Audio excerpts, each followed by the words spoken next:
You've been granted admission into your chosen institution or school. Congratulations. In this video, I'm going to be showing you how you can proceed to pay your tuition and also register your courses from your student portal on eDosia. Once you are on the student portal login page, enter your student ID and your password and proceed to sign in. And once you're signed in, you'll be routed to your student portal dashboard where you can do a number of things.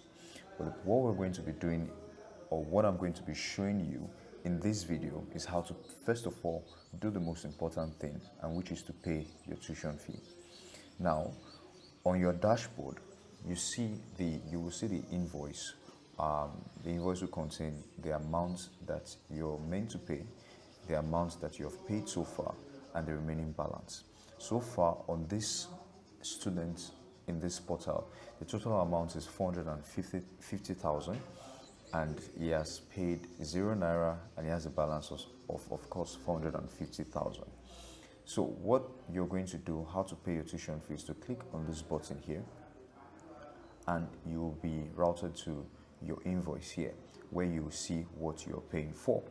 So click on this Pay with Paystack, where you will be taken to the payment gateway, just as you did when you were applying for or to the institution and to study your course.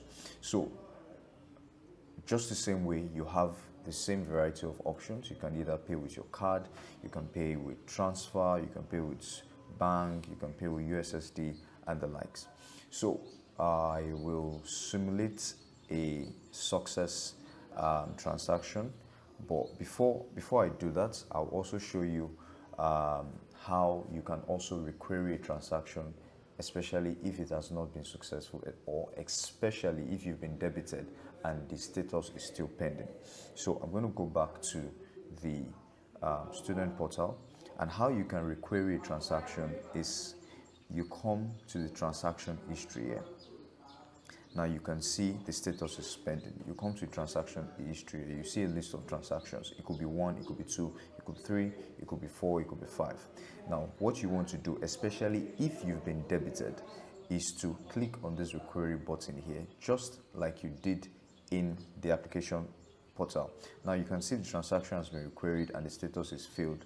You can, if you have another transaction again, you can requery that same transaction and you see it's failed. Now, if you've been debited, the reason why it's writing or it's stating failed for me is because I've not actually made a live payment. If you've been debited, that means you've made a live payment. And maybe for one reason or the other, maybe network or other factors, the payment has not been authenticated. You just come to the transaction history here and requery as many transactions that are here as possible until you get a successful status here. So I will be going back to pay the tuition and simulate a successful payment. So I'll pay with Paystack. It will take me to the payment gateway. And once I'm at the payment gateway, like I said, you can pay with a variety of options, but I'm going to just simulate a successful payment, and I'll pay the tuition fee, and payment will be successful in few seconds. So the invoice is already showing paid. If I go back to the dashboard, I can see that this is the balance that I'm meant to pay, and because of a successful transaction, the payment has been confirmed. I can also confirm that in the transaction history here, and I can see that that payment is now successful. If it's writing or if it's stated pending here, you know what to do by requiring that transaction. Not to worry, your transaction, you will not be debited twice. It's just that there could be a number of factors that could make it still be writing pending. But if the transaction has been done once, you will see the status will state success here. Now that is how to pay your tuition fee or any kind of fee that you have been billed from your school. The next thing you want to do is to register your courses before you start your classes, so that you will have access to the learning resources and every other material that are attached to those courses. Now what you want to do is to come here and you see the course registration time window counting down here, and the status here is showing that the course registration has not been done. So you just click on the register course here and you'll be directed to the course registration page. Now, you click here and you see the list of department courses that you are supposed to register.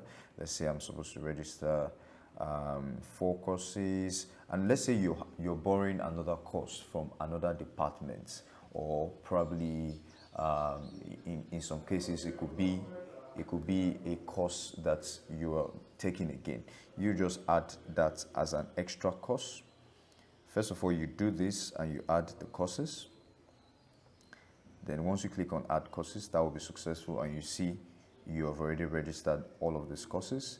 If you're taking some extra courses, let me just pick one here and I'll add that extra course. So in total, I have about 5 courses that I am taking here.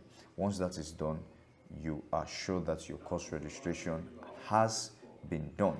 And once your course registration has been done, you can see the status with the check mark here that your course registration has been done. So you have successfully paid your tuition fee, and you have also successfully registered your courses. It's time to go to class. Congratulations once again on your admission, and I'll see you in class.